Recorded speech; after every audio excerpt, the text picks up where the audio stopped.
కానీ పెమ్మసాని చంద్రశేఖర్ గారు ఒదిగుండటం కాదు, ఆయనలో రకరకాల కోణాలు కనిపి, దౌర్జన్య కోణాలు, రవిడీ కోణాలు, నేను ఏదనుకుంటే అది చేసేయగలననేటువంటి ఒక విశ్వాసంతో ఆయన మాటలు తూలుతున్నారు.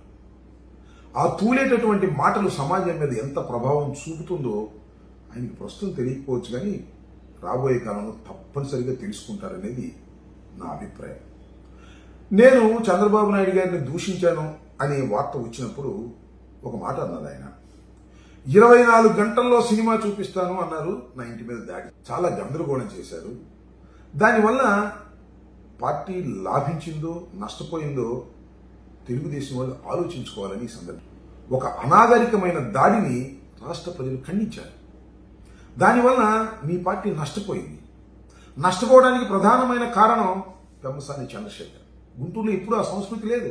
ఏదో ఎన్నికల సమయంలో ఆ బూతుల దగ్గర చిన్న చిన్న గొడవలు తప్ప తర్వాత అందరూ మాట్లాడుకునేటటువంటి సాంప్రదాయం ఉంది. కానీ ఇలాంటి ఫ్యాక్షన్ సాంప్రదాయాన్ని తీసుకొచ్చింది పెమ్మసాని చంద్రశేఖర్, తెలివి తక్కువ రాజకీయ నాయకుడు అనేది నేను భావిస్తున్నా.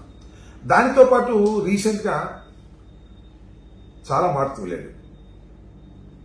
చంద్రబాబు నాయుడు గారిని బాడీ షేమింగ్ జగన్మోహన్ రెడ్డి గారు చేస్తున్నారు కాబట్టి ఆ ఫ్లోలో అనేశాడు, మాటతోనే చంపేస్తాను అని.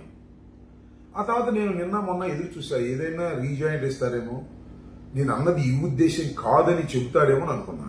ఎందుకు చెబుతాడు? అహంతో కూడుకున్నటువంటి వ్యక్తి కాబట్టి చెప్పలా. నేను వెరిఫై చేశా, చెప్పే పరిస్థితిలో కూడా లేడు.